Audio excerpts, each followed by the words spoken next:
நெஞ்சு வலி என்றவுடன் பயந்து மருத்துவரை காணும் நம் மக்கள் வயிற்று வலி என்றால் தானாகவே மருந்து கடைக்கு சென்று மருந்து மாத்திரைகள் வாங்கி சாப்பிட்டு பின்பு வலி குறையில்லை என்றால் மட்டும் மருத்துவமனைக்கு செல்வார்கள்.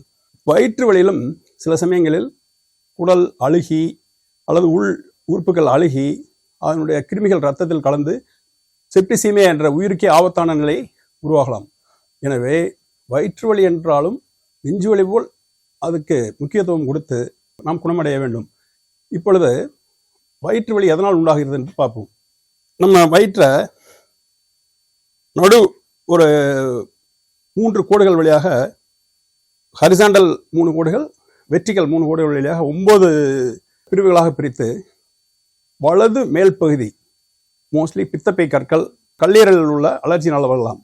நடுப்பகுதி அதனுடைய மேல் பகுதியில் வர்ற வழி மோஸ்ட்லி பெப்டிக் அல்சர் என்று சொல்வார்கள், கேஸ்ட்ரைட்டிஸ், அதாவது வயிற்றில் அமிலம் அதிகமாக சுரப்பதால் வரும் வழியாகும். மேல் பகுதியில் இடது பக்கம் வரும் வழி மண்ணீரல் என்று சொல்வார்கள், மண்ணீரல் ஒரு ஏதாச்சும் அலர்ஜி ஏற்பட்டால் வரும். பின்பு துப்புளை சுற்றி, அதாவது குடல் புழுக்கள் என்று சொல்வார்கள், வார்ம்ஸ். நமக்கு குழந்தைகளுக்கு பார்த்தீங்கன்னா 6 மாதத்துக்கு ஒருக்கா பூச்சி மருந்து கொடுக்க வேண்டி வரும். பெரியவர்கள் வருஷம் ஒரு முறை பூச்சி மருந்து சாப்பிட வேண்டும். பின்பு லோவர் குவாட்ரண்ட் என்று சொல்லக்கூடியதில் வலது கீழ்ப்பகுதியில் வரும் வழி அப்பெண்டிக்ஸ் வழியாகும். பின்பு நடுப்பகுதியில் வரும் வழி கீழ் வயிற்றில் நடுப்பகுதியில் வரும் வழி கர்ப்பப்பை மற்றும் சினைப்பை கோளாறுகளால் ஏற்பட்டும் வழியாகும். பின்பு கீழ் வயிற்றின் இடது பகுதியில் வரும் வழி சினைப்பை ஓவரி என்று சொல்வார்கள், அதில் வரும் வழியாகும்.